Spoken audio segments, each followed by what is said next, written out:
calling the Joint Committee on Health and Human Services and Committee on Agriculture and Environment Senate Committees hearing on the Red Hill, Joint Task Force Red Hill defueling efforts, calling it or opening the informational briefing. With me is myself as Chair of Health and Human Services, and we have Senator Mike Gabbard, representing District 21 on the west side, and as Chair of the Agriculture and Environment Committee. On my left is Senator Tim Richards, who's the Vice Chair, and he represents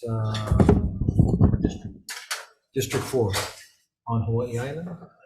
And also present to my right is Senator Keoho Kolole. I'm representing Kaneohe and Chair of Consumer Protection. And we also have Senator Kim representing Kalihi and Chair of Higher Education. And we also have Senator Awa. Senator Awa representing Senate District 23. Excuse me, in Wanalua and Red Hill. Okay. So this meeting is being streamed live on YouTube, and the briefing materials can be found on the Hawaii State Legislature website. We have also posted within the hearing notice the agenda, which we will be following. And because we expect the military as being as concise and efficient as they are, told me and has assured me that they're going to keep their presentations to within an hour. That we will be able to have questions and answers. And as such, even though we have the questions and answers, and we will have questions and answers at the very end of the presentation, we will allow for limited questions after each presenter so that we do not forget what those questions are. And the presenters will be free to say the next presenter will be able to answer. Okay, and you don't need to answer right there and then if another presenter will be able to answer. As such, is there anything else, Senator Gabbard? I also want to mention Senator Carl Rhodes will be on Zoom, representing District 13. Okay, thank you very much. Okay, and with that, Joint Task Force, it's up to you. Who decides to go first? Sure, I'll go. Go ahead, please. Senator Sam Buenaventura and committee members and everyone else here, good afternoon, aloha. Thank you so much for the opportunity to brief you today. I am Vice Admiral John Wade. I'm Commander of Joint Task Force Red Hill. And I've got a couple of other Department of Defense teammates here with me who will also be briefing. Got Captain Ted Carlson, who is the Chief of Staff at Navy Region Hawaii. Also to his right is Captain James Sullivan. He's the commander of Navy Facilities Engineering Systems Command, Hawaii. And then also to his right is Dr. Kevin Nakamura from Defense Health Agency Network, Indo-Pacific. And if we can go to the next slide, titled Red Hill Timeline Overview. Okay, excuse me, I hate to interrupt you, but we also have Senator Glenn Wakai, who is Chair of Public Safety, also present. And military affairs. Thanks. Thank you. Yes, So ma'am. please proceed. Okay, wonderful. So on the first slide, it's just a Red Hill timeline overview. On the upper left is just a not to scale picture of the Red Hill facility. And everyone is familiar with the timeline that got us to where we are right now. I call it the Red Hill problem set, with the May of 2021 spill that then led to the November 2021 spill and then the ensuing water crisis. But if you go to the lower right, what I wanted just for you to take away before we start the brief, this is contextual, is that the Red Hill problem set is multidimensional, it's multifaceted. I was specifically brought into this position as the Joint Task Force Commander to defuel the Red Hill facility, to remove the 104 million gallons that sits above the aquifer that presents a threat not only today, but future generations in Hawaii. Defueling sets the conditions for closure, which is a Navy responsibility. Hence why Navy Region Hawaii is sitting here. There has been and will continue to be environmental remediation because of the spills. and quite honestly, because of a number of issues that have occurred throughout the facility's 83-year history. And that responsibility is also a Navy responsibility, but under Navy Facilities Engineering Systems Command. That's why Captain Sullivan is here. And then there were a number of military families and community members that were impacted medically. And because of that, the Defense Health Agency Network Indo-Pacific is here. So we are going to provide you a holistic view of the current status of the Red Hill problem set. I'm going to start with defueling. So if we can go to the next slide. It's titled Mission and End State. And there's a lot of words here, but this is the direct verbiage given to me from the Secretary of Defense. He provided me my mission, and it's twofold: to safely and expeditiously defuel the Red Hill facility to set the conditions for closure. And the second piece is to work with our interagency partners, with elected officials, the community, our military families, to rebuild the trust that was lost because of the spills and the ensuing water crisis. I've been in the military over 33 years. I've learned many times throughout the years, but it's been reinforced in this last year in this job, that to earn trust takes a long time, but to lose it can happen in a second. And clearly, that's what happened here with Red Hill. And so I'm honored to have been selected to take on this mission, to remove the fuel, to ensure that something like what happened in 2021 doesn't happen again. If we can go to the next slide, please. It's titled Red Hill Defueling Plan. It's just a big picture overview of what it took us to get to where we are today. And the key takeaway is that there were multiple phases. That when I took command a little over a year ago, there was a robust assessment planning, but then preparations for defueling, and then finally getting the approvals with the regulatory agencies at the federal level, the Environmental Protection Agency, and then at the state level, State of Hawaii Department of Health. And we are now in phase 5, highlighted in orange, where we're gravity defueling, and that is in progress.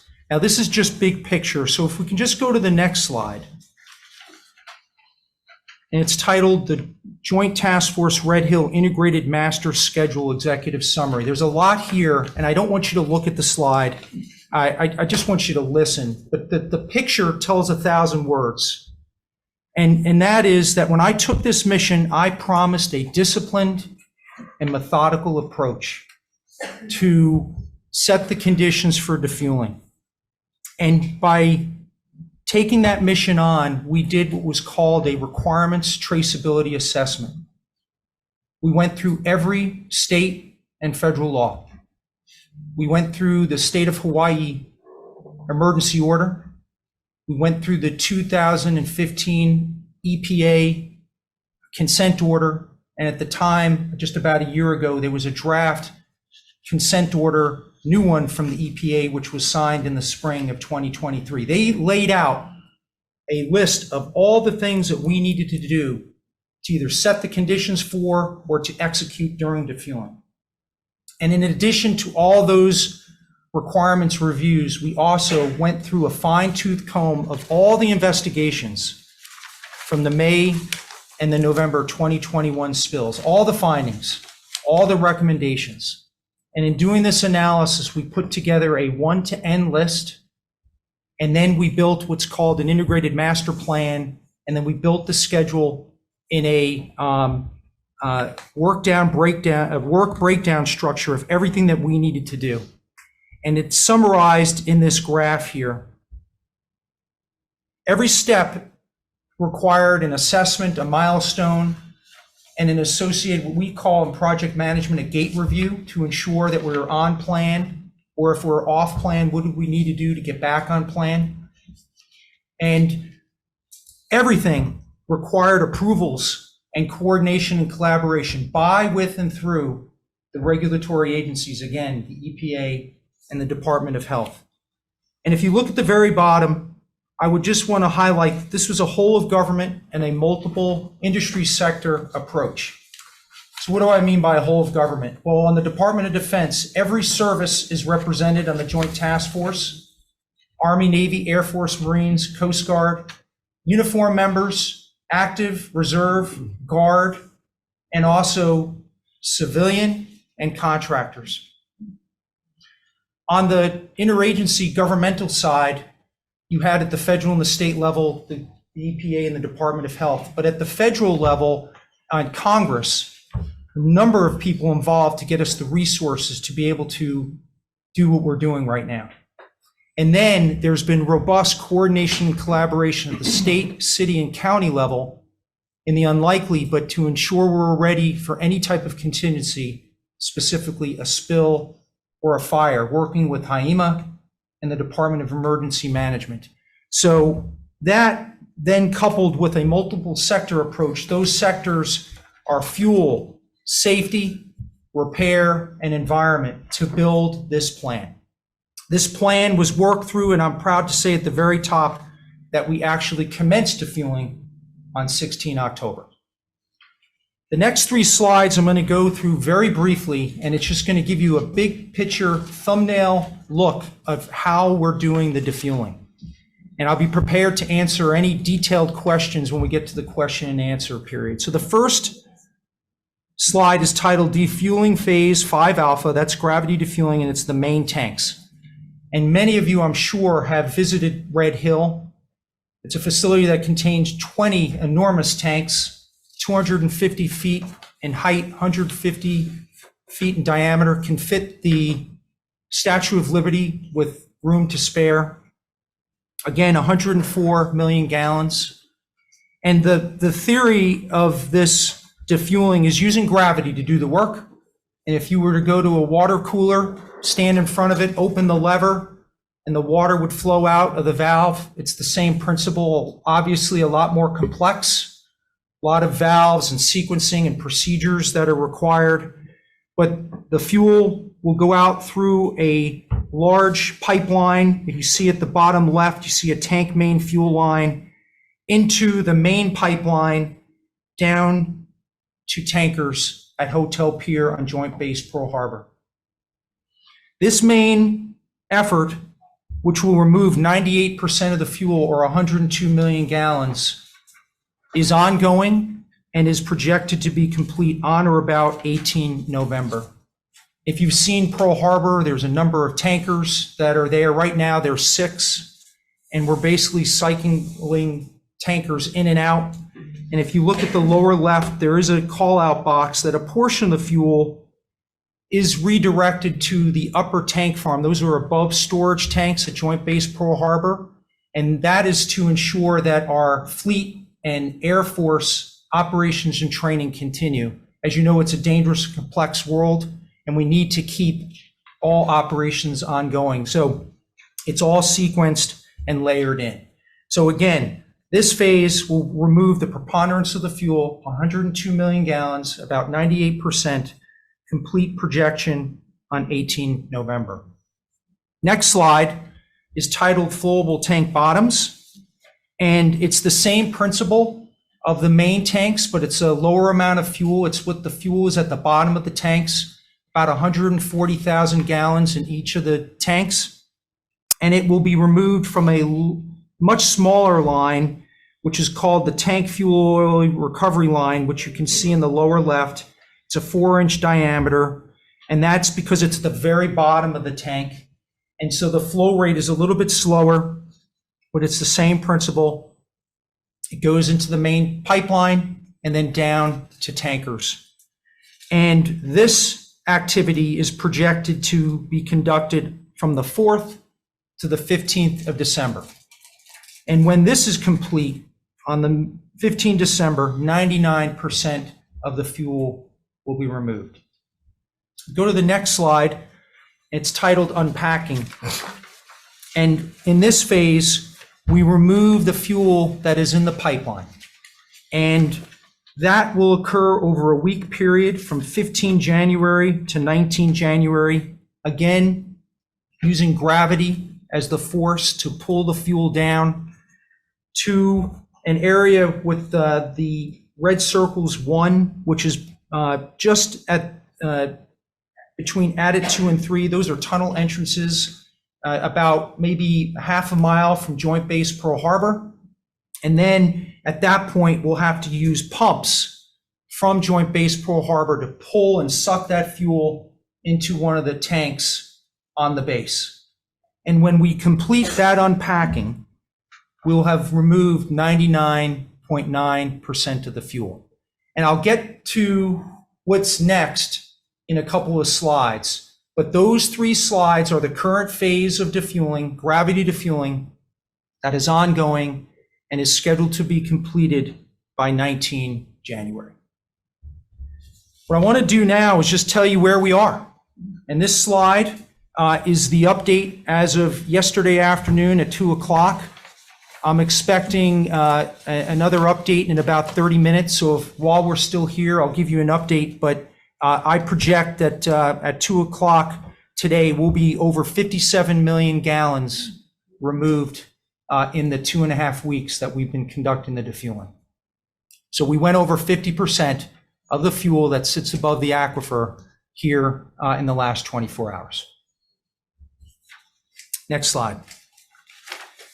So when I spoke with Senator Sam Buenaventura, she asked for an update on what are we doing to reduce risk, because this is a very complex, high-risk evolution. And as you've heard me before, nothing like this has ever been done. There was no playbook. There was no blueprint of what we needed to do. We had to consult with the fuel industry, with the safety industry. We hired consultants. We followed all the rules with the regulators to build redundancy into this plan.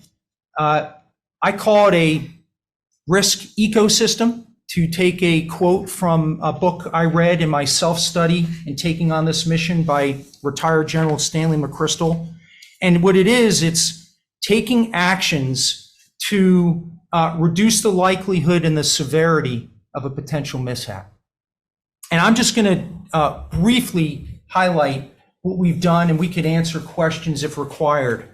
But on the upper left, there's plans and operations. And also on the lower right, you see fuel operations.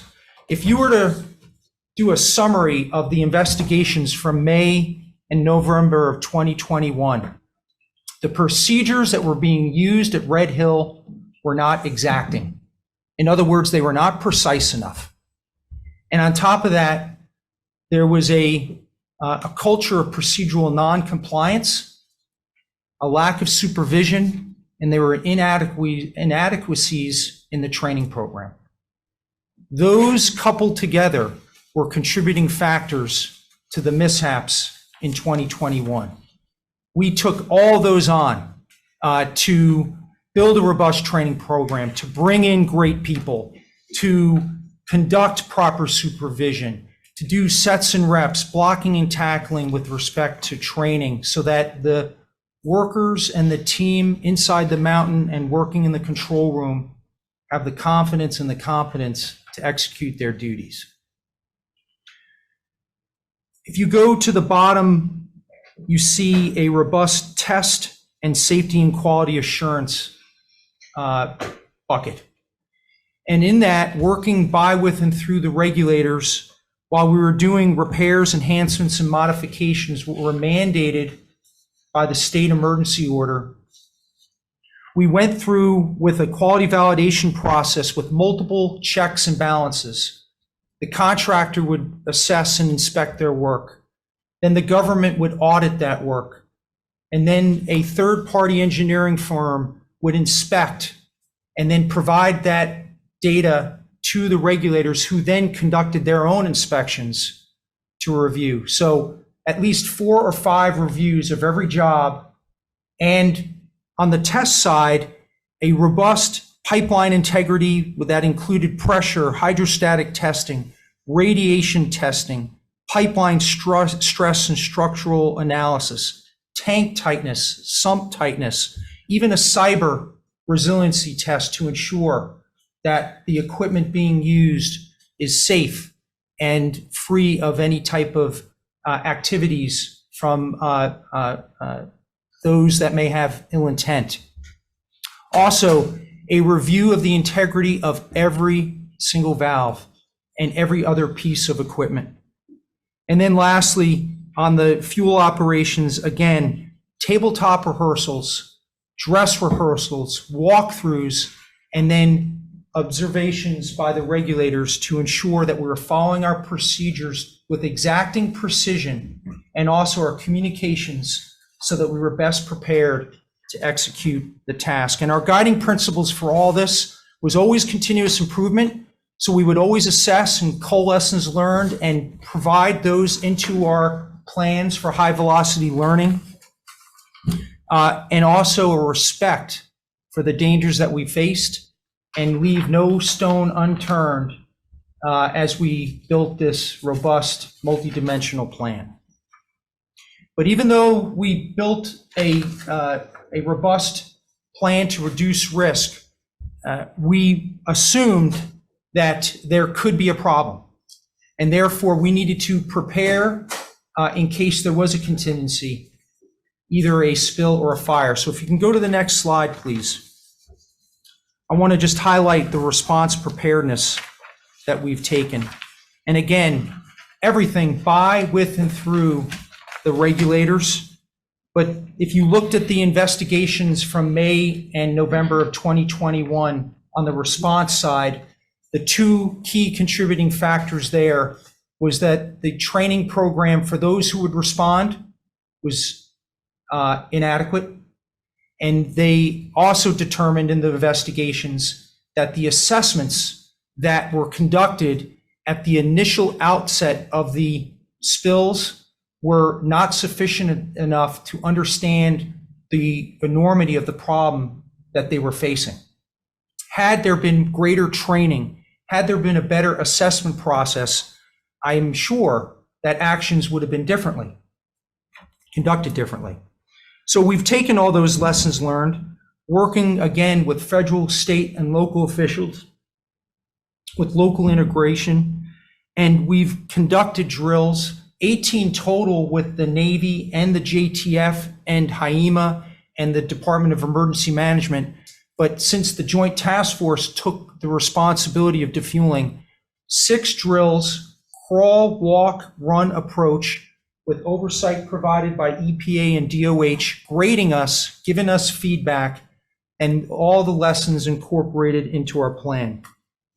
That includes what would we do, immediate actions and controlling actions for a spill, and then immediate and controlling actions if we had a fire. And I can go into details if you have any questions. But even though we have the risk reductions and everything that we have done for preparedness for a contingency, we still understand that water is life, and that no matter what, we needed to protect the aquifer in the unlikely event that we had an issue. So again, working with safety experts and then with the regulators, we implemented over 400 protective measures to safeguard the aquifer. And these included a, no kidding, every square inch walkthrough with engineers, inspectors, and the regulators, and went through every crack and sealed them. Every drain was sealed.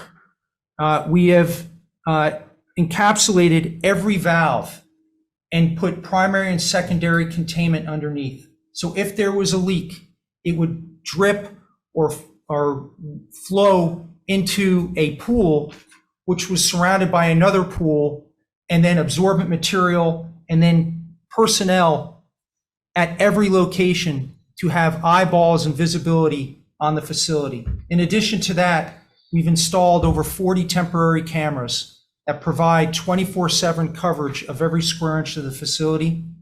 And we also added 70 men and women, volunteers from the Hawaii Air National Guard, who are conducting what we call roving security fire watch, at 24/7 walking through the facility with mirrors, flashlights,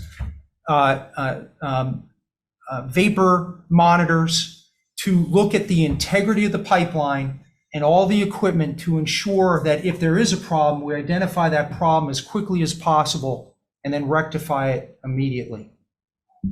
We also have barriers to deflect if we were to have a spill. fuel away from the aquifer. We've installed extra pumps, and we've also installed where there are weak points in the pipeline. And when I say weak points, from an engineering analysis and calculations, that we have a material that is placed around it so that if there were a leak that we call atomized, so it becomes a spray, it contains it so that it won't get into an electrical panel or hit a heat source, which can lead to a fire. And this is all through fuel consultants, safety consultants, fire engineers, everything here done to either protect the aquifer and prevent any fuel from, or if there were a major spill, the least amount to get into the aquifer. Next slide, please. My commitment since taking this mission on has been continuous engagement and transparency with our community and our military families and elected officials. I truly believe that engagement has two components. The first is continuous communication of what we're doing and why, but then also active listening. And I just want to say it again, I'm on the record, but the active listening part has been very, very helpful to my team and I in a number of reasons. One, it has helped us better understand the concerns by the community and our military families. I will tell you that it has given us greater purpose and meaning for everything that we are doing. And quite honestly, the community's questioning attitude and why are you doing this? And what about this? And I don't understand, has allowed us to rethink how we are doing our operations. And it's made us look at it and how can we communicate and make things more simpler on one hand, or has given us a realization that maybe there's things that we can do to even reduce risk even further. And we have talked with supporters and we've also talked with critics. And the only way to move forward, I believe, is to have these conversations, no matter how difficult they are. And it's made us stronger. And I hope that you've seen our commitment and we will continue as we proceed through defueling.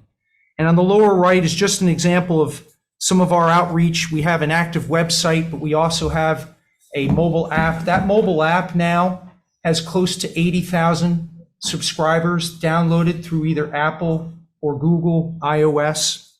We're providing daily updates or as required. And again, persistent engagement to keep the community informed. All right, I'm almost done.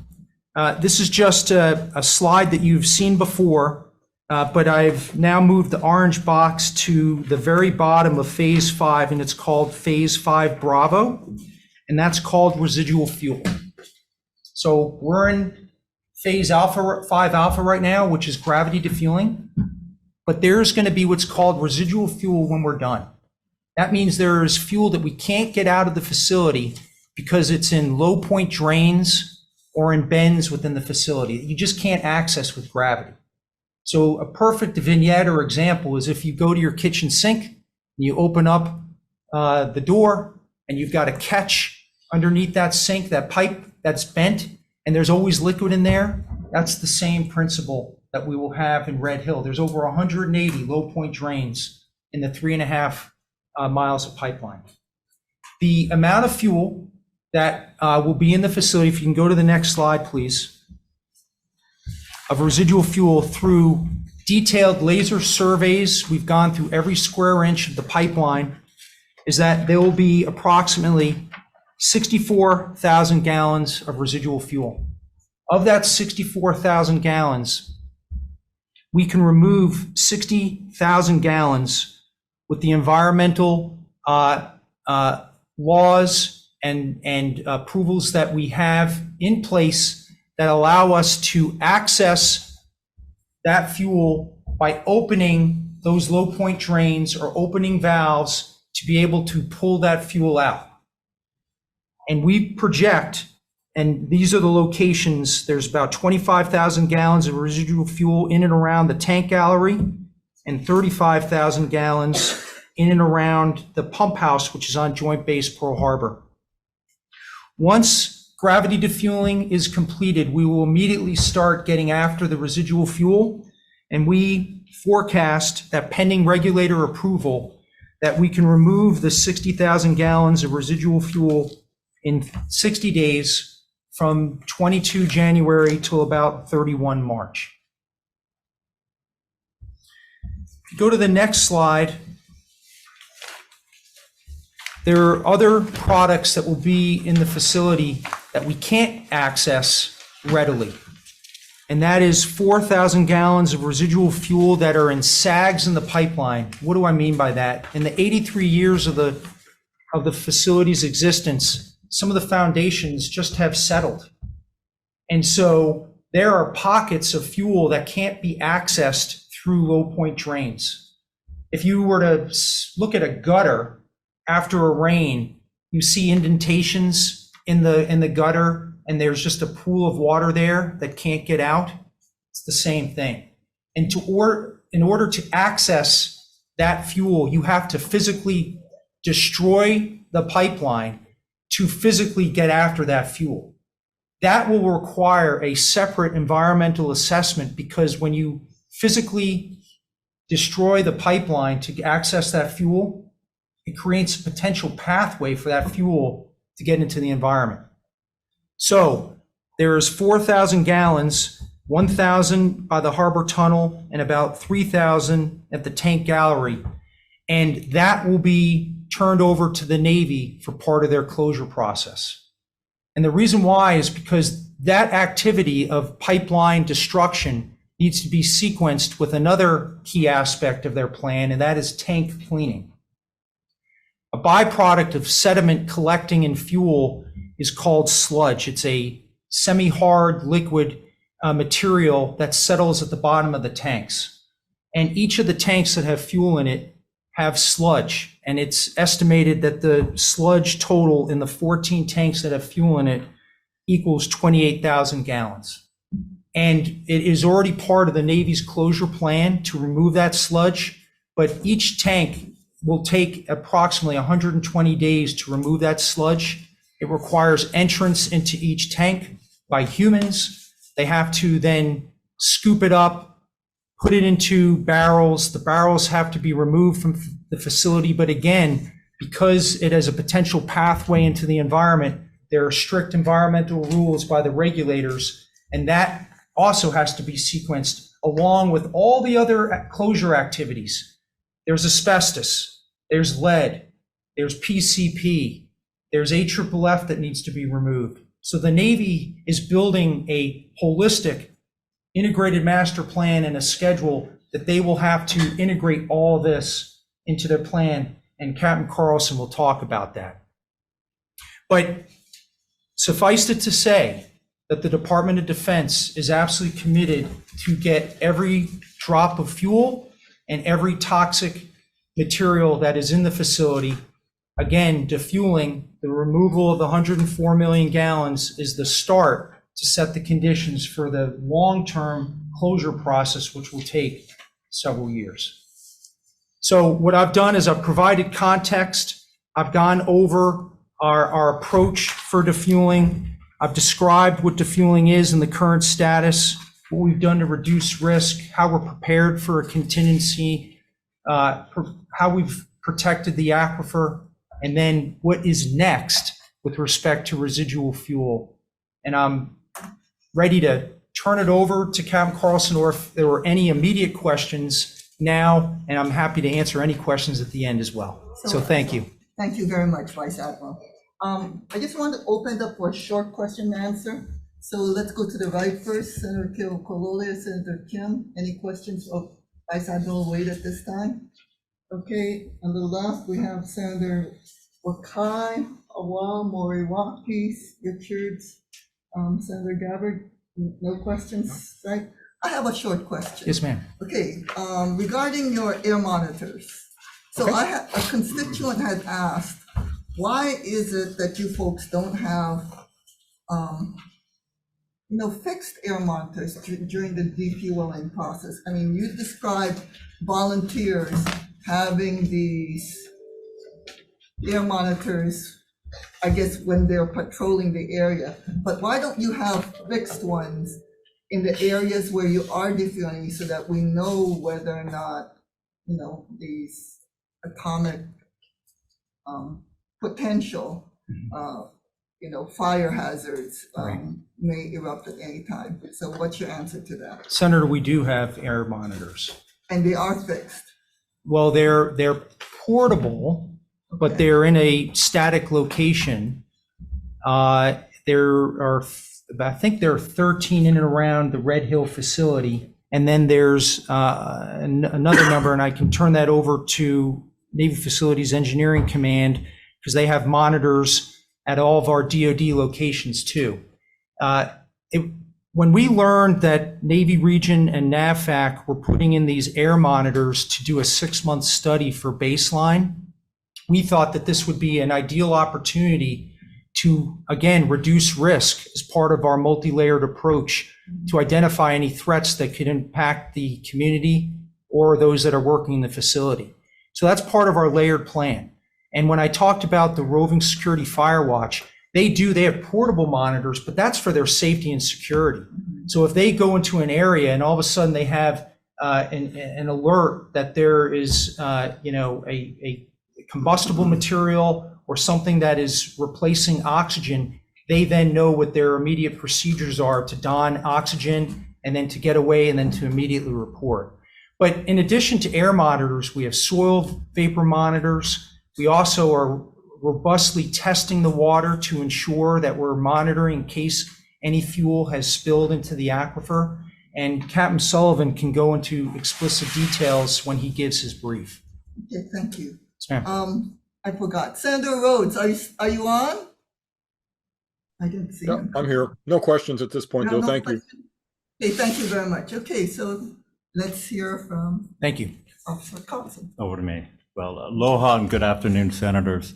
Again, I'm Captain Ted Carlson. I'm the Chief of Staff at Navy Region Hawaii. I work for Admiral Barnett, who sends his respects and apologies for not being here, but he's back in Virginia right now as part of work and also to see his brand new grandson who was just born last week.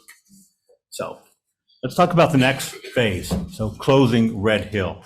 I will apologize in advance. I'm not as well polished as Vice Admiral next to me, and not as many slides. But if we turn to the next slide, I've broken down the closure efforts into transition, closure, beneficial reuse, community outreach, and then I'll turn it over to Captain James Sullivan to talk about remediation. Beginning with transition, right now, the Navy is standing up an organization whose sole mission is the safe closure of Red Hill. And part of that is rebuilding public trust through those actions. The name of it, if it's 151 people or 152, is up in front of SecDef right now. So I'm limited on what I can say in the official realm, but I expect in the next couple of weeks to be able to speak more to that. But we understand the mission that we're accepting and taking over from JTF, and we have already marched out on that, hiring people, and those people are on board right now. We are modeled after JTF Red Hill, and we are working and learning side by side with them, especially during the transition period. So Admiral Wade talked about the defueling phase 5 Bravo residual fuels. We're going to have the bulk of this task force on site and learning exactly what to do from the task force and from their successes. So we are going to basically do the same thing and achieve the same high standards that the JTF has achieved, same transparency and the same commitment. This is not a simple hand over the keys, you had it, we have it. No, we're going to learn from their success and continue that on. Personnel are arriving, as I said, and we expect to be fully mission capable at the end of JTF's residual fuel sometime in and around March 2024. Moving on to closure, just like defueling, this is an extremely complex, multifaceted operation to close this facility. And it will take some time to do it right, because we have to do it safely and we have to do it in coordination with our regulators, EPH and DOH.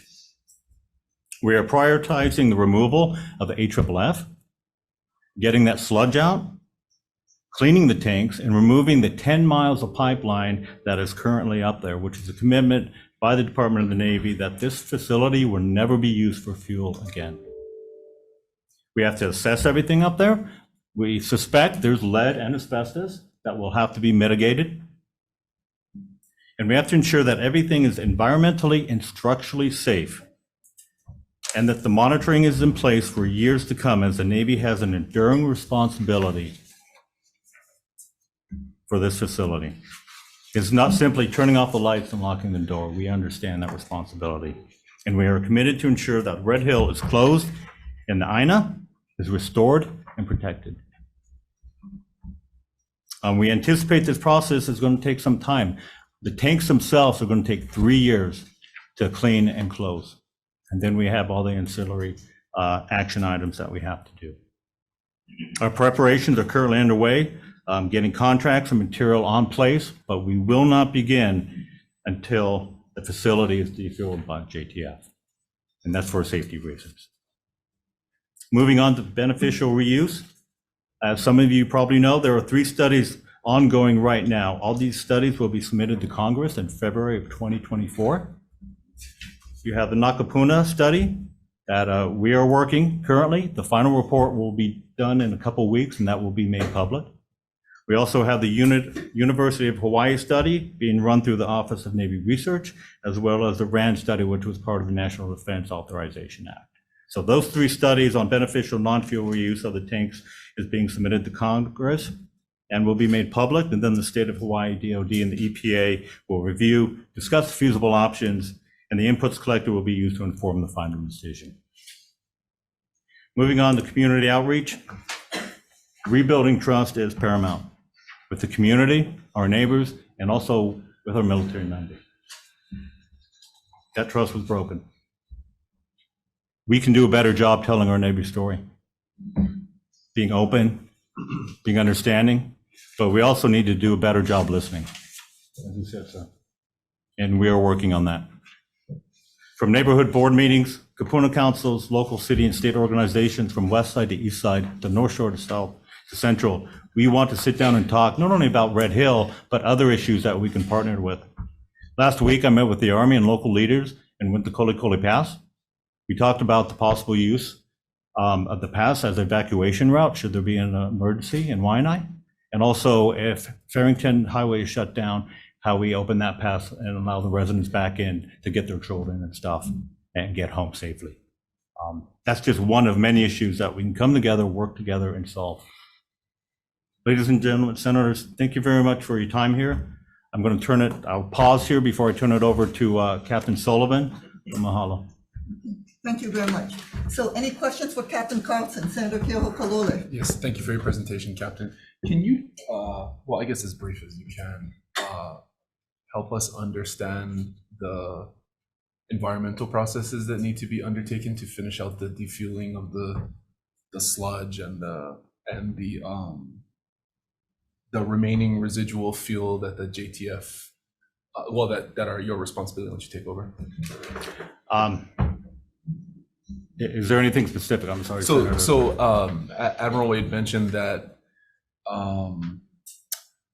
a portion of the defueling effort will be turned over to you, and that includes work that will need to, I guess, you're going to need to take out some of the pipe in order to get to some of the low point indentation parts of the and all that. And so he mentioned that the JTF will not be undertaking that effort, in part because separate environmental processes would need to be engaged in order to get authorization to conduct that work. Do you want to expound on that? Yes, sir. I can hit Captain Sullivan. So following all of the same processes that the Joint Task Force did, it's going to be making sure that we have clearly defined work plans, as well as all of the protective measures that are required before any of that work begins, making sure that all penetrations are sealed, secondary containment, but truly that the work plan is clearly laid out, articulated, and been reviewed and discussed with the regulators to ensure that we are properly protecting the environment. I believe that's I what think you're to be getting at more there. specific, the JTF did need to engage in an environmental assessment at one point in order to get regulatory clearance for their work. Do you foresee that as necessary in order to finish out the remainder of the defueling that needs to happen under your jurisdiction?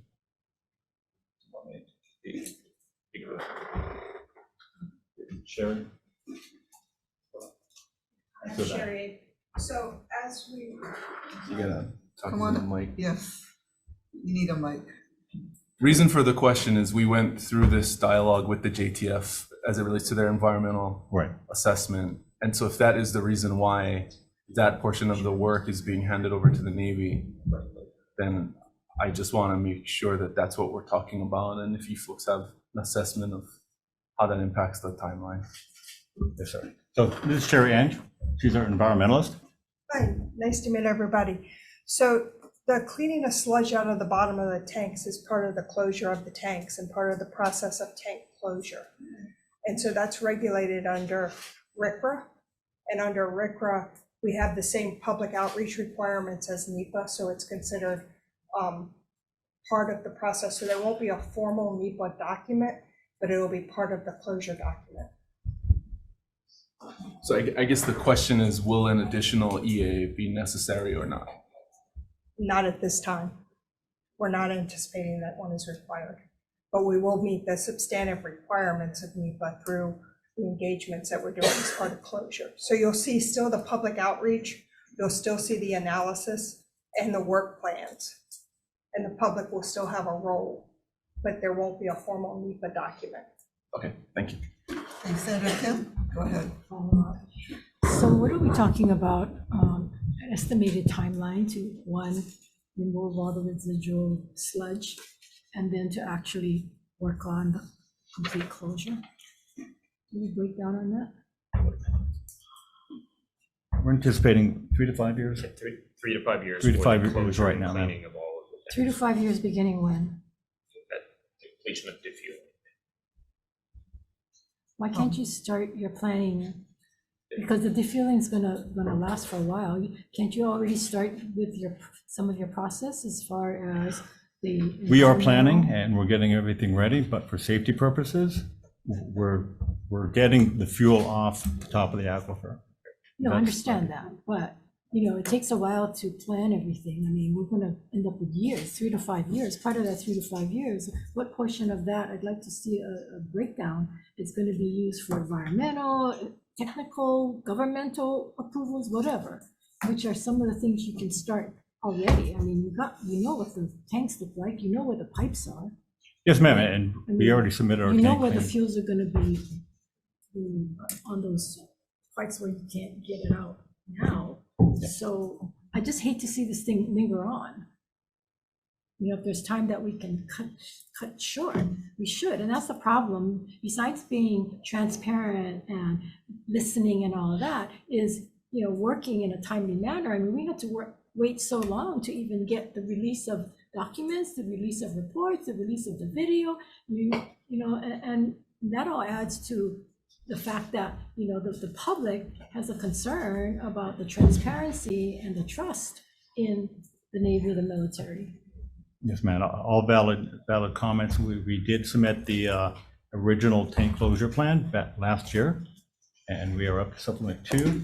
Contract is already issued. Contract is issued, and we continue to work with DOH and EPA on defining the entire closure. So we are planning and working those right now, ma'am. So closure is one thing. What is the intent to do with that, with the tanks and with that whole property? That's all part of the reuse. The 3 studies ongoing that will go in front of Congress here early next year. And then there'll be follow-up talks between Hawaii and DOD So on what So what the whatever's future gonna go looks like. before Congress, has that been talked to with the community outreach? Ours involves the community, and those are posted on the website. Our final report will be posted here in a couple of weeks for the community to read. And I'll make sure specifically reach out, ma'am, and let you know when that's posted. Thank you. Okay, questions on the left side, Senator Moriwaki. Senator Wakai, or Senator Moriwaki? No, fine. Senator Wakai, Senator Awa, Senator Richards, Senator Gabbard. Just a clarification. So earlier you made the statement that it's 3 years to clean and close. Then based on the questions from you, what is the total amount of time when we're done? So the tanks themselves are 3 years. And then all the other factors and stuff we're approximating between that 3 and 5 year period. Gotcha. Okay. And that will be refined, as we move through this process. So, and Senator, I believe it is one point to also point out is that that's for the cleaning of the tank, the closure, and whatever beneficial or whatever end state becomes. But is a long-term commitment for the site cleanup. That will go for many, many years beyond the cleaning and closure. The Navy is 100% committed to the complete remediation of the Red Hill site. Don't have a time frame, but many, many years before that is complete. Thank you. Senator Rhodes, any questions of Captain Carlson? Yeah, I did have a question. Kind of following up on Senator Kim's question. So you're doing planning to decide what to do with those huge empty spaces in the side of a hill. What are can you tell us what the range of options are from, filling them up with dirt to filling them up with water, or putting weapons in there, or surveillance equipment, or what kind of things are we talking about? I think anything's on the table, Senator, from what I've heard. There's leave them as they are, just clean them and close them. There is fill them up with sand. And then there's also the Kapuna study, not Kapuna study, is looking at, what does the community want to do with them? I've heard things as turn them into storage facility for big databases. I've also heard turn them into a brewery. So I think they can almost be anything. Okay. A lot of beer. Thank you. Thank you, Senator Rhodes. Okay, so I have a couple questions. Yes, ma'am. So my understanding from your slides, Admiral Wade, Yes. the transition from Joint Task Force to Navy will occur on March 31, 2024? That is likely the plan, yes, ma'am. But the Secretary of Defense will make that decision specifically, and that'll be officially released in a forthcoming supplement, hopefully released in the next couple of weeks. But the plan will be Joint Task Force Red Hill will disestablish when the 60,000 gallons of residual fuel is removed, and then we'll turn over to the Navy. But it'll be a lengthy turnover process to ensure that the Navy not only watches and observes and applies the procedures for the residual fuel, but Senator, we have put together a number of processes for safety, for security, and also community engagement. And every activity that we put in place, whether it's entry control points at every entrance to ensure that we know who's in the facility and when, to escorts with every contractor, I can go on, but everything that we've implemented is up for review and implementation to ensure continuity of mission. There are a lot of lessons learned over the last several years with the spills in 2021 and also the HFF mishap that occurred in November of 2022. When that occurred, my mission was expanded. I was originally just you defuel, get the fuel, the threat out. But after the HFF mishap, I was given the authorities to take centralized control of the Red Hill facility. Nothing happens in that facility without my approval. We have a risk mitigation plan. Anything that's at a significant level of risk, Admiral Aquilino actually approves. And the Navy intends to take that responsibility on. No more are we going to have 3 or 4 organizations pointing at each other and saying, it's not my problem, it's yours. There's going to be a single commander in charge with the same processes that the Joint Task Forces applied. And that turnover will occur from January through the end of March. Okay, so I think some of the concerns from what I'm hearing from Senator Kehoe-Corolla and Senator Kim is basically that it's not a hard stop. on March 31, 24, we're gonna ensure that the safety protocols that the Joint Task Force had put in will continue and be taken over by the Navy. And that would ensure also, like, some of those safety measures would be the continuing sealing of the drains, right? So we don't want any ATF going into the aquifers or any kind of mishaps that occur.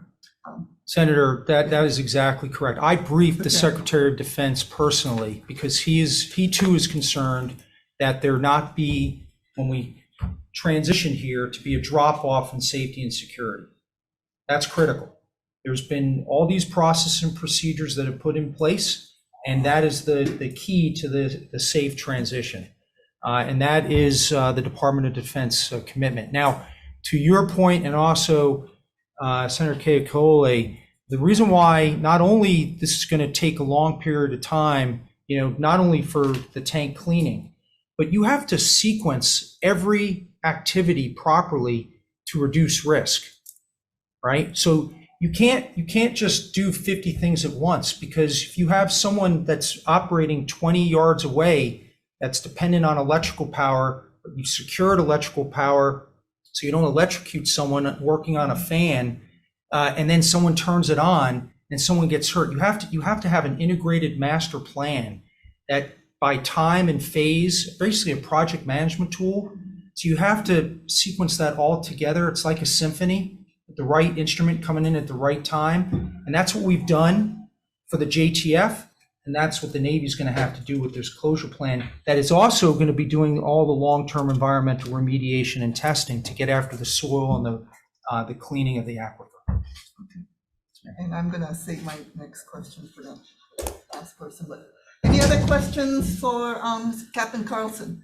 Okay, so we're off to the next person, sorry. Aloha and good afternoon. I'm Captain James Sullivan, as Vice Admiral Wade introduced earlier. I'm the Commanding Officer of Naval Facilities Engineering Systems Command. And I truly have three responsibilities. And the first is to ensure the safety of the drinking water system. I'll talk about the LTM and our drinking water programs in a moment. The second is the environmental remediation of Red Hill, both now and, as I talked about earlier, in the long term. We are committed, the Navy is committed to recovering the quality of the aquifer as well as remediating Red Hill. That'll go on for many, many years after closure and tank cleaning and fueling are all complete.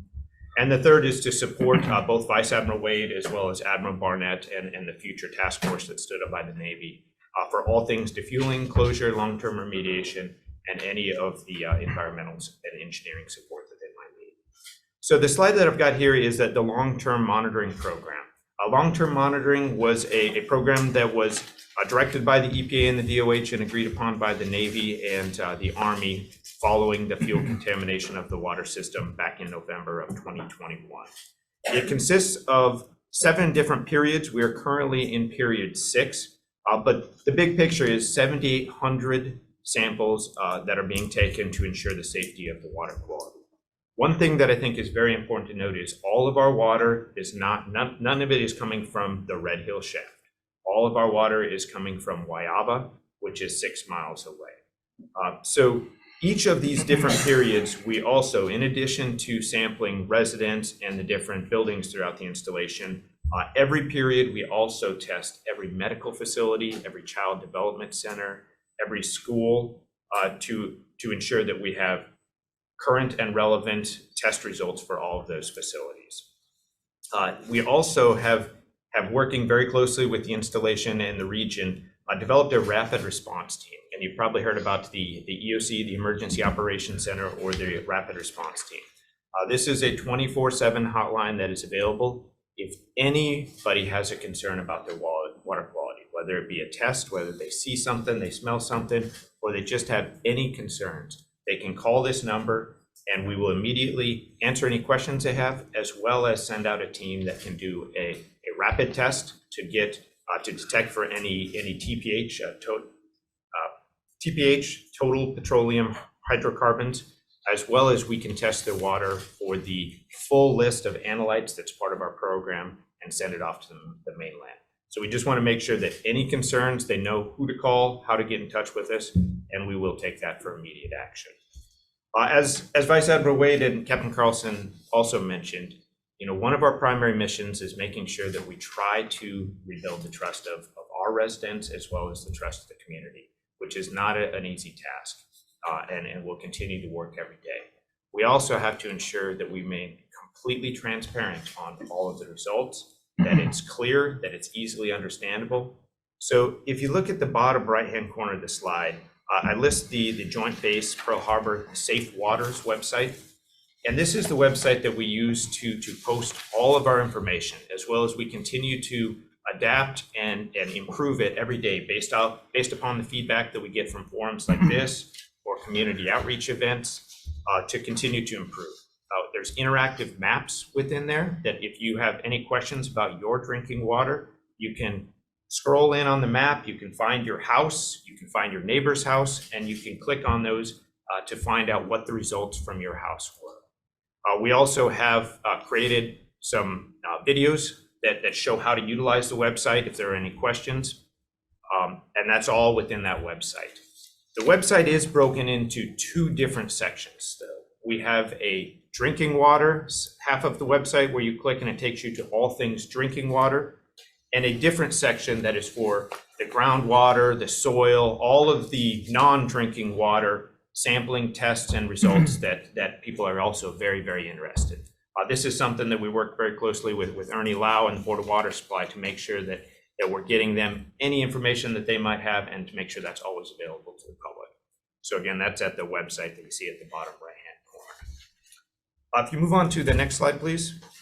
The focus of this slide, again, is just trying to rebuild trust and making sure that we're answering any questions that are out there. So if you look at the picture on the right-hand corner, that is a booth that we'll set up at really any forum that you would like. We do it at the mini marts that are within the installation or in the community surrounding it.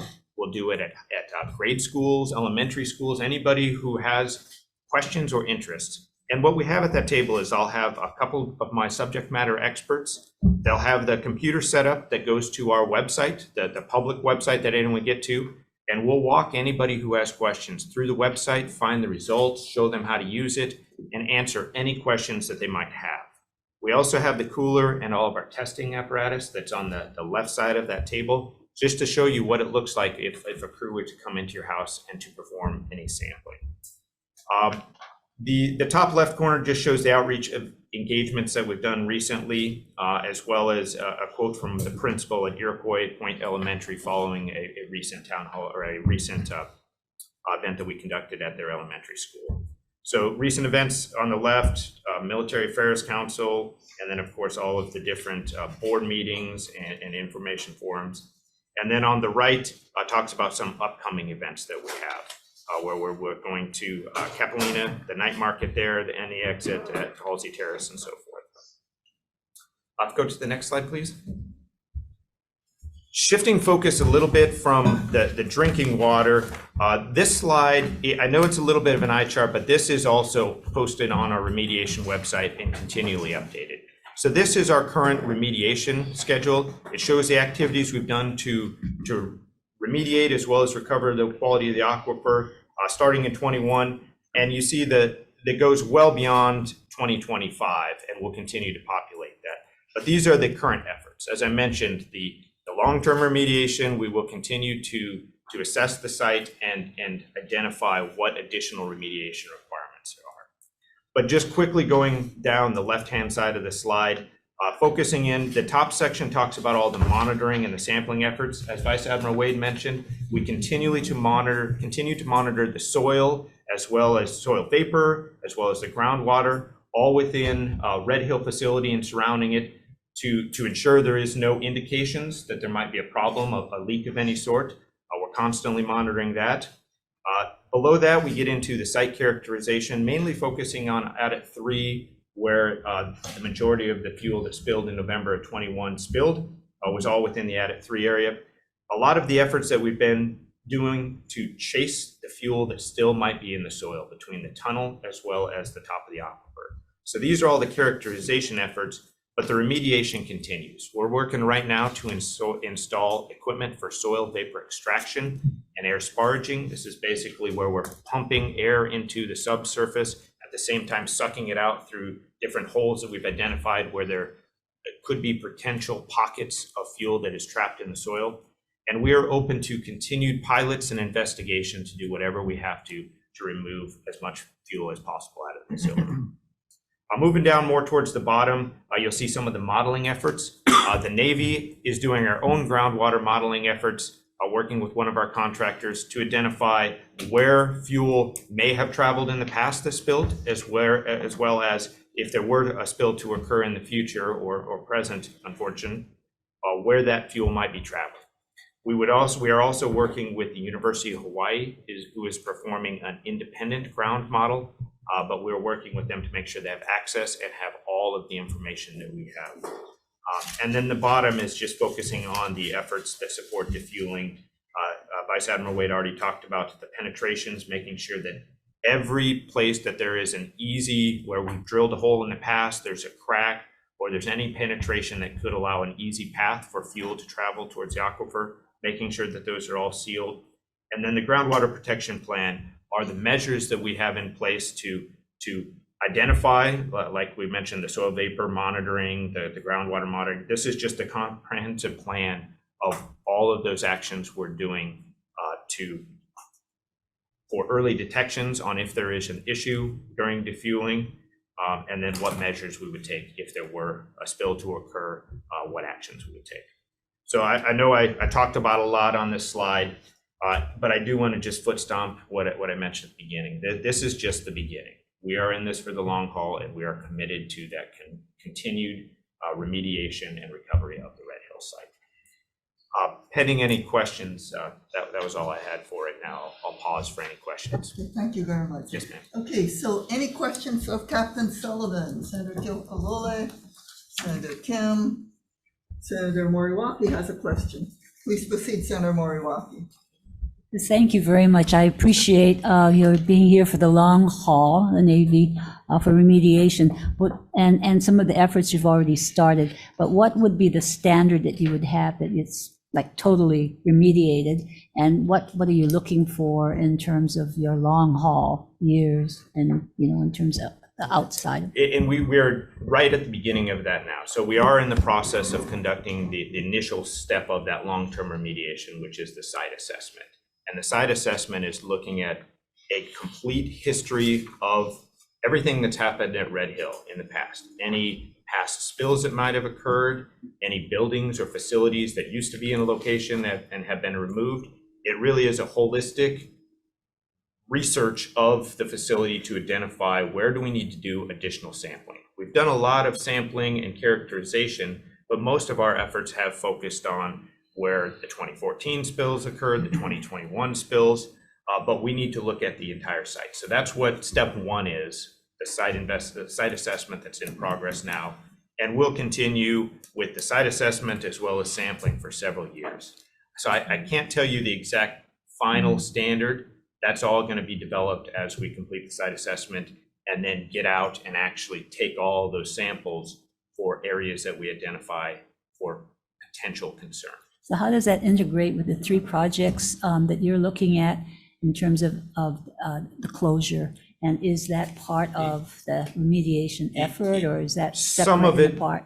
Some of them, ma'am, would be part of the closure, and it'll be done parallel path to at the same time as all of the cleaning and the final closure. So we'll be doing that sampling and investigation at the same time that they're working on all of their closure-related activities. So there will be a comprehensive assessment plan and at least in terms of timeline and what the standards might be, 2024, 2025? At some point, I'm not sure of the exact, it really will continue to build on itself. A lot of it is based off of what we find during the site assessment, and those sampling is going to inform how we remediate it and what the standards would be. And all of this will be done in very, very close coordination, obviously, with the regulators as we move forward.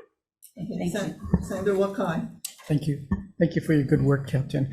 You mentioned that right now the Navy is being serviced by the Waiava well. Is there any anticipation that you will ever re-tap the Halava well? So the Navy Halava, the Navy IAEA Halava? Right. So, yes, the Navy IAEA Halava shaft was shut down after the fuel spills out of an abundance of caution. But there is plans and efforts to reestablish it for emergency reuse. We've been working with the Department of Health, and we've issued them a couple plans, as well as we have a project right now to put treatment on that would treat for TPH, but also any other analytes or issues within there.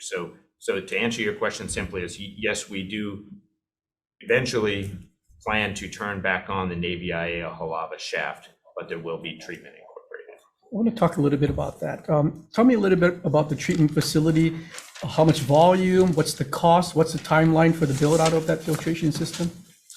So I don't have all the exact numbers. I can get back with you on some of the details, but it is the same technology that we're utilizing at the Red Hill shaft, but the Red Hill shaft is not going into the distribution system. It is going into the Halava stream, but it is the granular activated carbon filtration. That's the technology that we would be utilizing at the Navy IAEA Halava shaft. If in the future there was found to be some type of fuel in other areas overseen by the Board of Water Supply, would the Navy be willing to build out filtration systems for civilian use? For that one, Senator, that would be a Navy policy decision that I do not have the authority to answer that, but that is something that would be discussed with our policymakers in DC. Okay, thank you. Okay, so Senator Wah, any questions? Senator Richards? Yeah. You made a comment about being committed to the long haul, but that's nebulous as far as a timeline. I deal with unexploded ordnance in my district, and I think that's on the books for 80 years. What do we have a commitment from the military, the Navy, as far as commitment? Because we're talking about the aquifer and oil and water. What are we looking at? I wish I could give you an answer that would be completely satisfying. That also is definitely something that we would have to discuss with our policymakers on to bound what that timeline might be. I know and believe and have been told by our leadership that we are committed for the long term, the remediation, but I do not have a dates that bound that, sir. And Captain, I can appreciate that. But the point is to ask that question because that is something that this body is very concerned about. Yes, sir. Thank you, Chair. Okay, Chair Gabbard. Okay, Senator Rhodes, any questions of Captain Sullivan? Are you still on? Thank you. Thank you very much. No questions? Okay, well, Captain Sullivan, I do have a couple of questions. And that is, according to Sharon, I'm sorry. Yeah, Sherry. Sherry, she did not see any need for environmental assessment. However, when Vice Admiral Wade was talking about the remediation that they're going to be passing on to the Navy, it sounds like it's going to go down to like the foundational level where you folks are going to end up having to actually deconstruct some structures. Are you still of the position that there won't be a need for environmental assessments when you start looking at ground penetration and the like to remediate those? I believe that some of that is still I think it depends on the site assessment and everything that's identified. But I don't know if we can fully answer if in the future if an environmental assessment might be required. I believe in the short term for the closure is what Ms. Haynes is talking about. Okay, but not for any potential remediation where it looks like it's had seeped into the, like Vice Admiral was saying, I mean, sounds like it went into the structure in certain areas.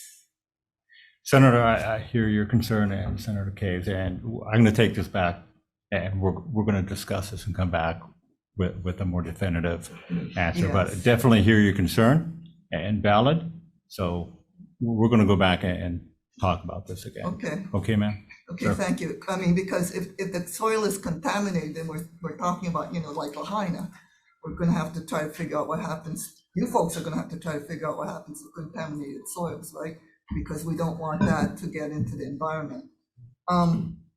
I don't have any further questions at this time, but we I have some global questions at the end.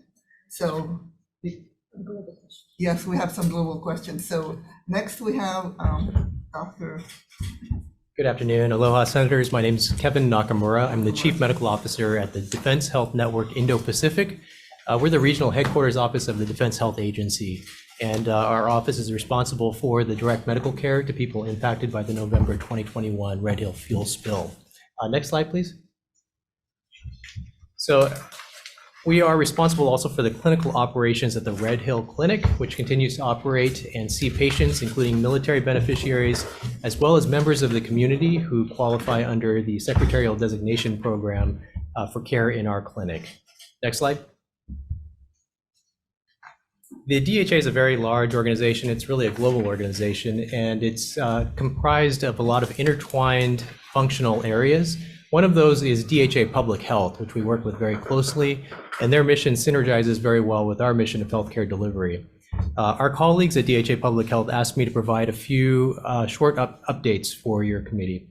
So the first is that the CDC and the ATSDR conducted an EpiAid study, which included sending 11 scientists to Hawaii to look at 653 de-identified medical records. And the purpose of the study was to look at those records and to try and identify any trends that they could find in the records. They plan to release these results from their study to the public after they complete their full review. The next update is that DHA Public Health has created a course, a continuing education home study course for clinicians. And this course is available online for people to log in. They can create an account, log in, and the website is listed on the slide here. And the final update is that they are continuing to work on a third-party health registry. And the registry has been approved by DoD, and they plan to provide more updates on this as soon as they become available.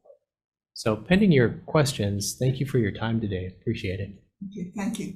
So any questions, Senator Kehokalole, Senator Kim, Senator Moriwaki, please proceed. Thank you. How many patients or people have you seen at your clinics, and what kind of outcomes, if you can, aggregate data on that, and what's being done about it if you have severe cases? Yes, ma'am. I don't have the exact numbers in front of me right now. The utilization of the clinic has been relatively low. We've seen somewhere between 110 to 150 patients total, including approximately 11 to 15 secretarial designation patients. I can get you the exact numbers and I'll send those to you.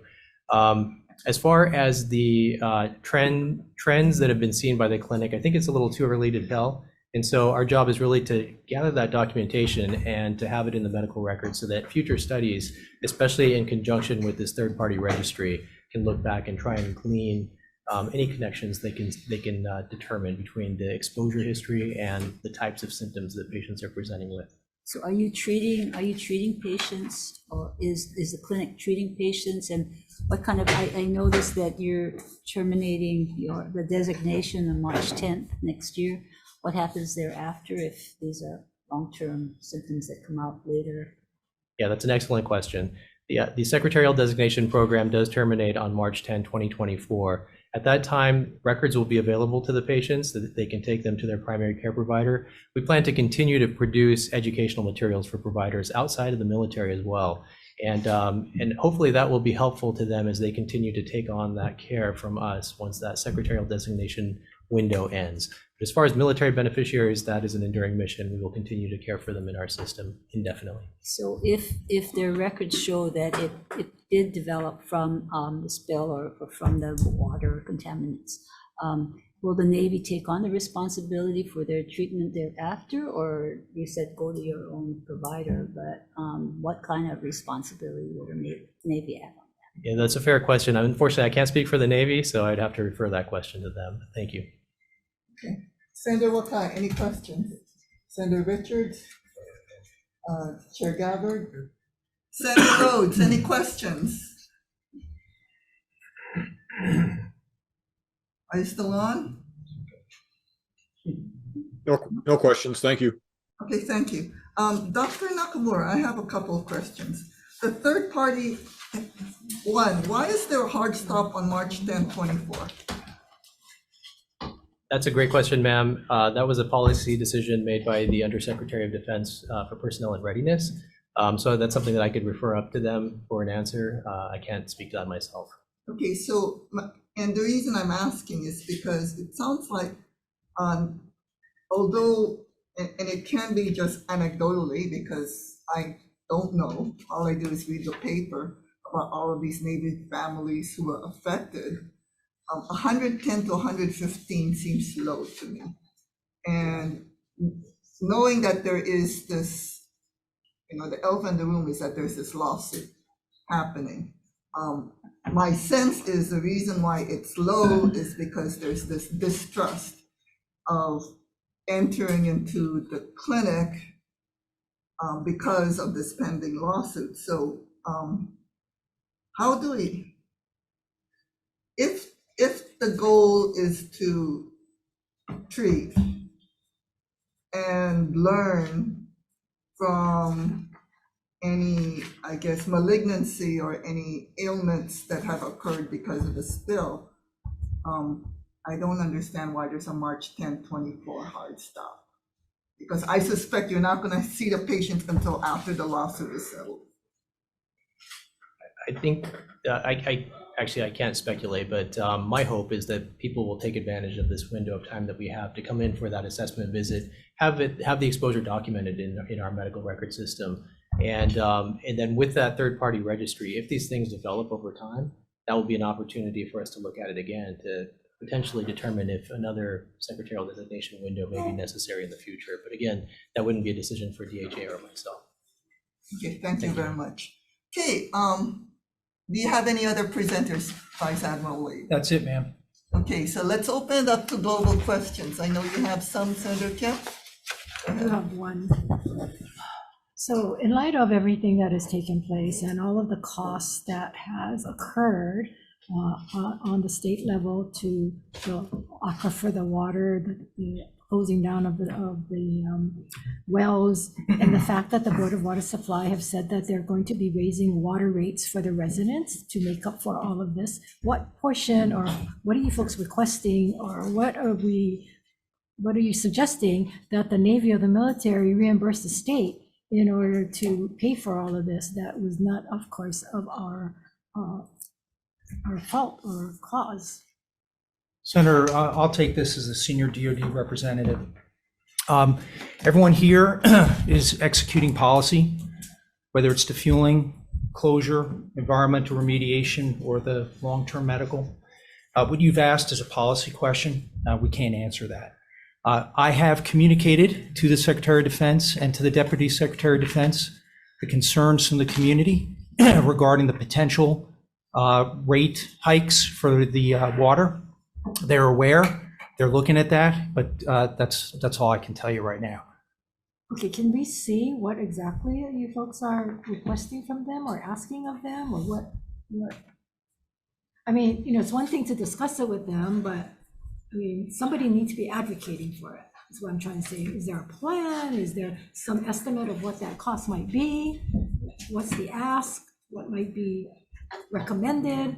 Well, Senator, there needs to be something. Senator, I think that's a question for the mayor and the Board of Water Supply, because right now the projected rate hikes are not official yet. But I can tell you that the Department of Defense writ large and the Department of the Navy are aware. They've had initial communications with the mayor's office. They've had initial communications with the Board of Water Supply. I think it's premature to understand what the impact is. Mr. Fromby at the Board of Water Supply Board of Directors highlighted that while Red Hill is a contributing factor to increased costs, that there are many other variables that are involved. So again, we can't answer that question here. That's really a question for the Department of Defense. Okay. And I can certainly put you in contact with the right people at the Department of Defense. I've also communicated with our congressional delegation staff. They're asking questions of the Department of Defense. But here, we just can't answer that. Okay. But I understand the community's concerns, I understand your concerns, and that's why as the senior DoD rep here, focused on Red Hill every day, I've communicated those up to the chain of command. Okay, I don't expect an answer today, but I do expect that, I mean, I understand all of what you just said about, it's premature, that we don't know what the rates are, but you do know what the impacts have been on everything that's happened with the leaks, everything that's happened with closing down the water aquifer. I mean, those are the kinds of things that we would like to know. What in your estimation, having worked on this for months and seeing all the reports, what is an estimate as to what does this cost? And what portion of it might have cost the state or the city or the Board of Water Supply? I'm not asking you to determine whether or not the rates is related to this and whether it's going to be that, but there is a cost. And there is certainly a portion that we've taken on in some form or fashion. And we'd like to know what that is. Senator, we can tell you what the cost is for everything that we're doing for defueling, for closure, for remediation, and for medical. I can't tell you what the state or the county has spent. On the impacts because of the closure and so forth? No, ma'am. I mean, Have you asked them? Have you folks tried to get a handle on it? I haven't, because that's not part of our mission. Our mission is to defuel, to close, to, the remediation piece. What it costs or what the impact is to the community because of the ancillary effects, I acknowledge that they're there, but that I don't have any visibility on that. So that's not part of remediation? Any of that is not, any part of it not part of remediation? No, it is not, ma'am. You're talking about retribution and payments. That's a separate category than the litigation. That's really for the Department of Defense. It's a policy issue. So we do have Deputy Director Kathy Ho from the Department of Health present. So she may be able to answer how much it's costing the Department of Health to do this. Will you be able to answer that, or do you have? I have someone who might be able to help us. We might be able to get that later. Okay, so of the Joint Task Force and on the Navy, any other questions globally? I do. Okay, Senator Keokalole. I do. For the Navy, I understand and appreciate your statement that the Navy is committed to complete remediation of Red Hill. But that doesn't necessarily afford us any specificity on outcome. As an example, almost to the date, 30 years ago, federal legislation was passed appropriating $400 million for Kaho'olawe Island cleanup and relief. And the trust fund has been depleted for over 10 years. And so it would be helpful to understand, and if it seems like the Navy's position at this point is that it's not at the point to make some sort of specific determination on what a remediation objective would actually look like. But at some point it would be nice to see one. And I'm wondering if you're able to make a commitment to specifically define what complete remediation means. Let me go ahead and answer that, sir, as a senior DoD rep. Your point is well taken. Captain Sullivan's not the right person to be able to make that commitment, but I will personally convey your concern and your request up through my chain of command to the Department of Defense. Certainly, having an end state is critical. I'm well aware through Brigadier General Okamura on the historical aspect that you just highlighted that contributes to the larger public mistrust that I know exists. So I will carry that forward. Thank you. Thank you. Thank you, Senator. Senator Richardson. Well, thank you. And I think this kind of falls in line with what we were talking about. My question as far as your long-term commitment, I'm concerned about the funding to back up this long-term commitment. And I appreciate Vice Admiral, I can appreciate the fact that we have this designated and specific areas of responsibility going down the line. I think that's probably masterful as far as being able to get the job done because everybody has their area of expertise. However, to the point and the commitment long-term, we have to have the funding behind it. And I know that this group of us is not the ones to answer that question, but I'm going to reiterate some of my colleagues' concerns that, okay, what does the outcome look like? And how are we going to be assured that the funding will be there for that to occur? And that long-term commitment. Senator. Okay, I will thank you. carry that as well. Thank you. Okay, Chair Gabbard. Excuse me. Is it Rear Admiral or Vice Admiral? That's Vice Admiral, sir. Vice Admiral. Yes, sir. Just want to make sure. Excuse me. Each of you mentioned, you talked about rebuilding trust, and both Captains Sullivan and Carlson mentioned trust.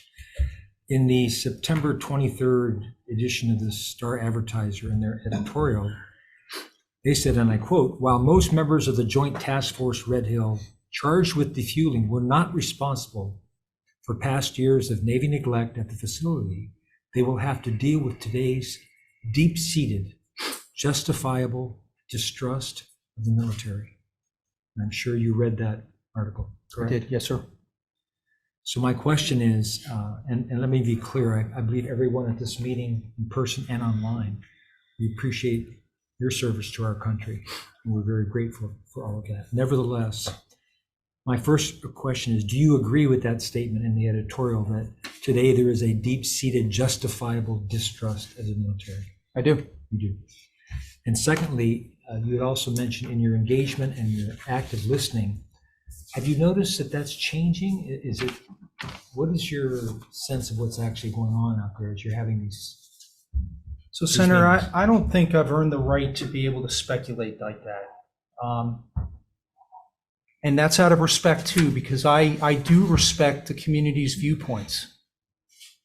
And I think that the best way for me to answer is that what I've learned and what I've expressed to everyone here at this table, because I will just tell you that I'm the only one that is committed on the Red Hill problem set every day.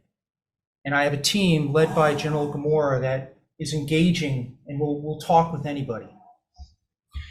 And what I've learned is that trust is not going to be built by just words. That's why what you just highlighted is so important. What is the end state? And how are you going to get that approach? And is there going to be sustained funding to do that? So I understand the dots that are connecting there.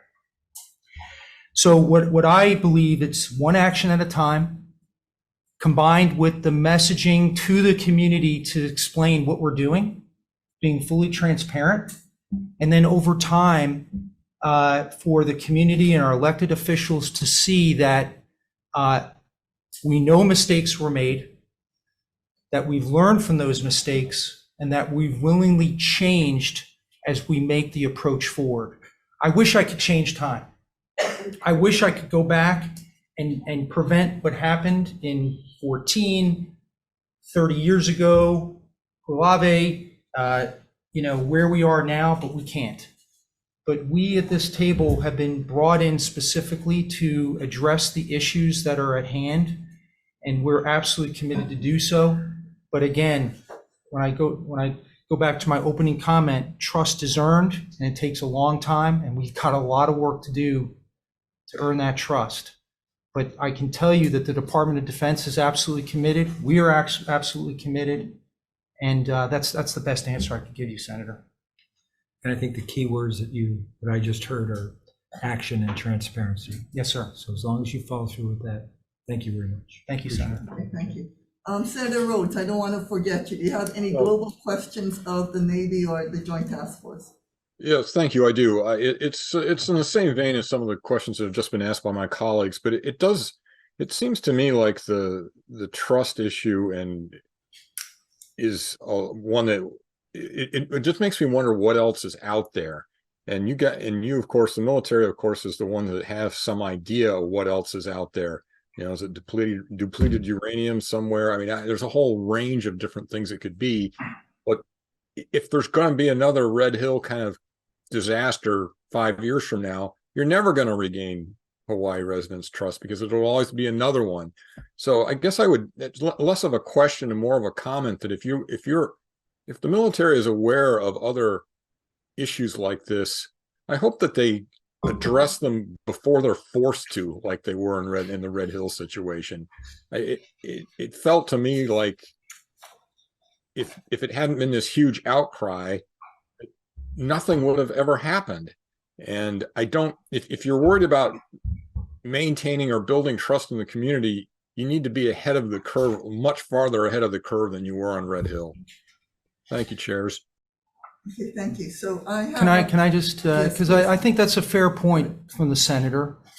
And again, I've done a lot of self-study. I've also learned by the engagements that I've had with many wonderful people that I've met in this journey. One of the things that struck me the most is that, you know, in the Hawaiian culture and the tradition, environmental stewardship, both the land and the water, is a spiritual responsibility. What I have conveyed through my chain of command in this mission is that we as a Department of Defense must do better. We must be better stewards of the environment. We must be better teammates with the community. We have to have a symbiotic relationship. So while at the tactical level, my mission is to defuel, I hope that at the larger level, operational and strategic level, that the department can learn from what we've been trying to do here to apply it to a broader range of issues, not only in the Pacific, but globally. And I want to say it's more than just words. When the AFFF mishap occurred, if you remember, I took ownership of that issue. I did the investigation. I was very critical of the Navy, my parents' service, by not providing enough oversight, in my opinion, that should have been handled at Red Hill, given the history of the facility, but also the system. But I also made a couple of recommendations that were applied to across the entire Department of Defense. The Secretary of Defense mandated a review of all toxic chemicals and making sure that all the procedures to safeguard them, but then also to respond effectively, were reviewed and trained to. Admiral Aquilino put out a directive to all the components here in Hawaii, but then those component commanders put out guidance to all their subordinate commanders throughout the Indo-Pacific. So it's one action at a time. Again, you would think that would not have to be put out in a directive, but it was because it's so important. But you know, I know there's a lot there. There's other areas in the country that are dealing with environmental issues, not just military, but other facilities. I think it's a global issue, but we need to do our part. We need to do better. And my commitment until my mission is complete is to share those lessons learned up through my chain of command and advocate for that. I think it's critically important. So thank you for your feedback, Senator. And I will carry that forward. Thank you. So I do have a global question. There was an article on July 23, I believe, in Civil Beat about the former Red Hill Fuel Director, Lieutenant Commander Shannon Banks, basically being silenced. Do you know whatever? And I don't know whether you folks are going to be able to answer this question because it's probably not within your ability to do that. But do you know whatever happened to her? Because the article seemed very critical about how she tried to tell her higher ups about the 2021. Well, she did, in fact, you know, the fuel, the problems with a $54 million fire suppression system, 20,000 gallons of fuel that gushed from the Red Hill pipeline that till this day is unaccounted for. When we talk about trust, we want to make sure that whistleblowers like this are not unfairly punished, right? So do you know whatever happened to her? So Senator, thank you for your question. I'm familiar with the article. You know, two parts to my answer. Number one is that all occurred before we were put into this position. So I can't talk about it. The other thing, and not a satisfactory answer, but that particular issue or this issue that you reference, is part of active litigation, so it'd be inappropriate for us to discuss. But it's also beyond the purview of our mission here. Again, my mission is to remove the fuel, and then everyone else has their respective missions. I will tell you, though, as the senior DoD representative here, is that the Department of Defense has programs in place to protect those that identify or see issues that are concerning. And, I stand by those policies. And I appreciate that, and that's what I expected, but we needed to ask the question, because I think I just read the most recent Honolulu Business magazine showing that 80% of the public really still trust the military. And you folks know, I mean, I don't know if you know, but even when the 2021 leak was publicized, the legislator didn't do really too much to try to shut it down. It was only when the 2023 AFFF leak that actually poisoned Navy families that we knew something really needed to be done. And as Senator Rhodes pointed out, we really don't need to have people hurt or injured before before we realize the enormity of what's going on, and that we want to make sure that whistleblowers are protected so that we don't just take your word for it, that you are doing everything that you can. Speaking of that, we have Department of Health Deputy Director regarding what kind of oversight has the folks in your oversight position. Maybe you should grab a mic here, Kathy. Sure. Okay. In your oversight position or the defueling, do you have any comments to make as to how well the Joint Task Force is doing? It's like 2 weeks now. Yeah, so thank you for that question and for giving us the opportunity to come before you on this very important issue. We are satisfied with the work that the Joint Task Force is doing in defueling. We think they're doing a great job. There hasn't been any notable incidents, so that's a good thing. But if I may address some of the comments that you guys have made, I really, trust is one thing, and defueling is the first step to regaining the trust of the people of Hawaii. The second step, which is closure and remediation of our aquifer, and to fulfill your obligations and your promises that you made to the people regarding the obligations under the emergency order. Those things all coming together, I think, will really help in regaining the trust of the people. One of the comments that I wanted to address, which brought to mind, is that the comments of the senators, and I think I want to echo that, in that we really do need the Navy to feel that same sense of urgency that JTF did and importance that JTF did in defueling, in addressing the closure.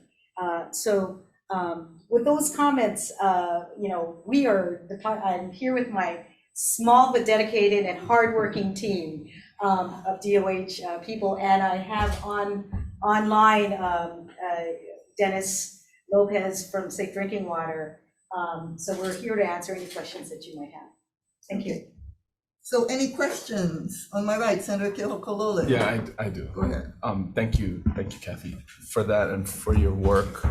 The Department of Health is in a bit of an awkward situation as it relates to this, in that you provide the policy recommendations on all of the aspects of Red Hill to the legislature and to the public, but you also act as a regulator. And so those are at times can be awkward. It can be awkward to wear both hats at the same time.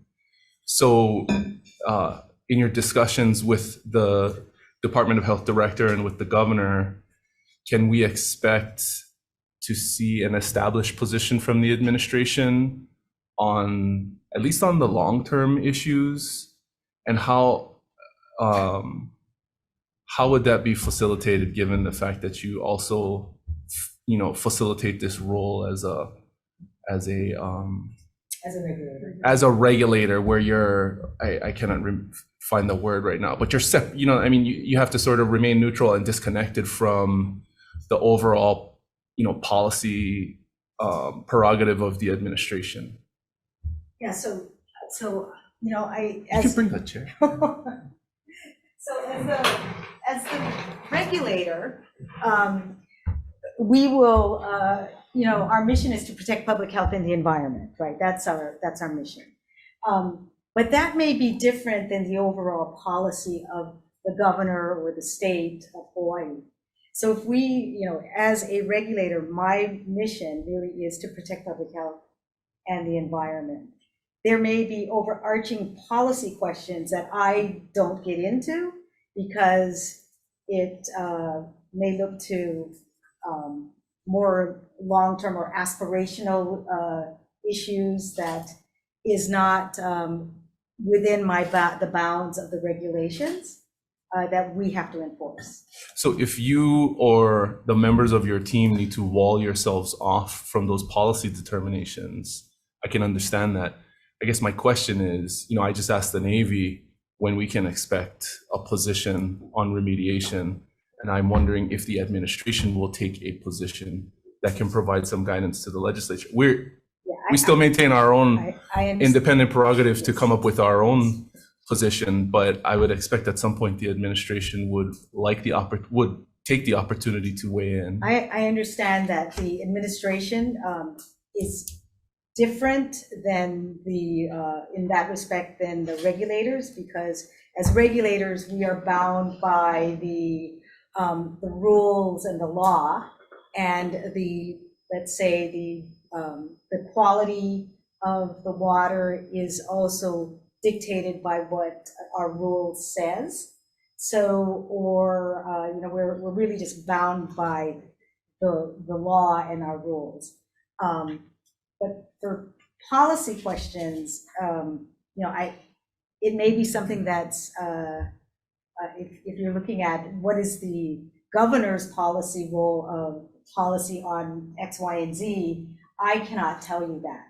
I can't speculate as to. So I guess I would like to relay that request to your department leadership and to the administration, because I think as things proceed, if everything goes well with the defueling, that's obviously what everyone wants and great. But as the Navy has also attested to, that's not the end of the question, and it does seem like there's some ambiguity as to what the future looks like. So it would be helpful, I think, at least for me, to have some clear guidelines as to where the boundaries are between what your shop is able to do and not do, and what the position of the state of Hawaii is as it relates to these ongoing issues. Thank you. Sure. Okay, any other questions of Deputy Director Ho? Senator Kim? Okay, Senator Moriwaki, Richards, Chair Gabbard, Senator Rhodes. No questions, thanks. Okay, anything else before we close? Okay, so I want to thank everyone. It's been 2 weeks since the start of defueling. As you can tell, we had 9 senators here, which is for me a huge amount of interest. 2 of us, Senator Richards and myself, are from the neighbor island, so we flew in for this. Thank you. There is statewide concern and not just over in Red Hill of what you folks are doing, because we could see, and you folks do know that, as Senator Keoholo pointed out and Senator Rhodes has pointed out, how you folks handle this going forward has repercussions not only for the Navy, but for the military in general in the state of Hawaii, right? We don't want to erode that 80% trust right now that Hawaii has for the military to be even further. But I'd like to thank you, and if we hear any more, we're gonna ask you folks to come back. Thank you. Anything further? Okay, thank you folks very much. Thank you very much. Thank you. Okay, we are adjourned. Sorry.